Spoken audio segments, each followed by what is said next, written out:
So I came out tonight to mow the grass at my apiary. So I thought I'd do a quick tour. Here's my apiary. And behind it you can see the fence where there are wild sheep. I think they might be Dall sheep are in there. There's mules in there, horses. This place here where I have my apiary, it's the Warrior's Mark wing shooting preserve, and that's what they do. They wing shooting here, but they have, I think, like close to 2,000 acres of fields and forests. Really nice out here. Out here they plant all kinds of things out here. They plant sweet yellow and white clover, buckwheat. And they have apple trees out here, and I don't really have access to the whole area, but right over in here I noticed all kinds of dragonflies dancing around. There's, you can't see them on the camera, but they're out there dancing around, probably just like 50 or 60 feet out there, just on the other side of these weeds. And I thought, oh, that's cool. That's pretty nice to see. And then I noticed that my bees were all flying in that direction.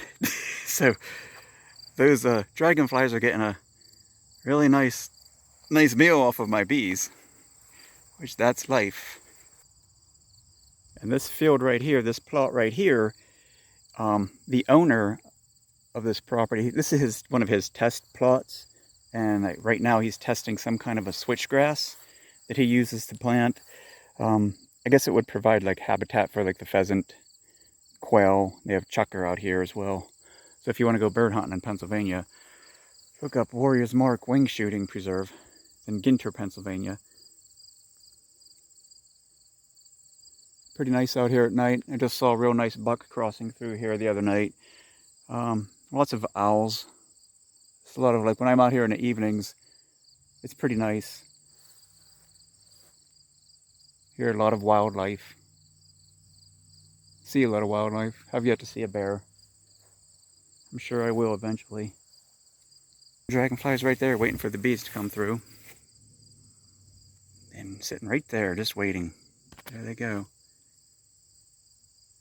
Just getting a good meal. And then over here on this side,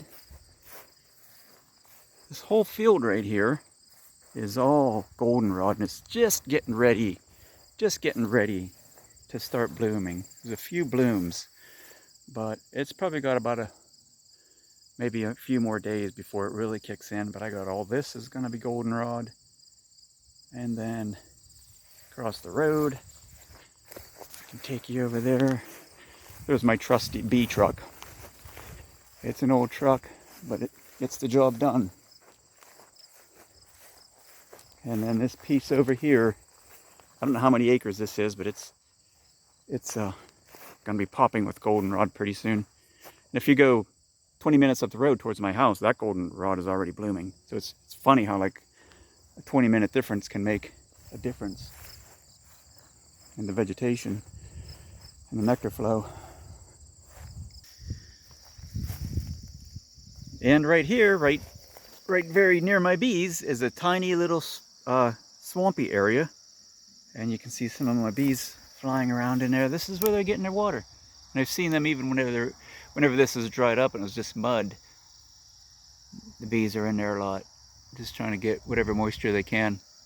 There's some catty ninetails. But it's pretty convenient for the bees. And then over that way, about 100 yards over that way, is a swamp. Actually, it's a beaver dam. So it's pretty convenient.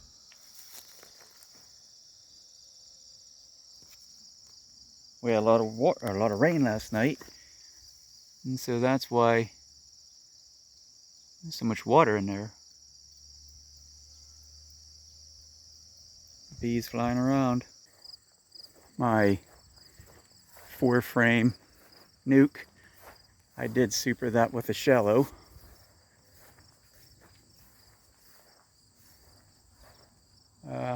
They got to build that one out. That's a shallow for comb honey. So I don't know how that's going to work. I've never done this before. I've never done like attempted comb honey in the fall. So I don't know if there's really enough time for the bees to draw a comb and then cap it, but I figured with all this goldenrod, you're gonna be surrounded with goldenrod, surrounded by goldenrod. I mean, they're gonna have a pretty good opportunity. Anyway, that's a quick tour. I need to do a little cleaning up. Do that tomorrow. I'm gonna do some treatments tomorrow. And there's plenty of room here for expansion. I got 12 boxes here now. I could probably get 6, maybe 12 more, 15 more. Okay, bees are kicking me out. So it's time to go. I was surprised it didn't bother me at all till I fired up that lawnmower and I bumped into the one hive, and that's what set the bees off. It was really only like one bee that was coming after me, so I just decided it's time to go. Anyway, that's it. That's my quick tour. See ya.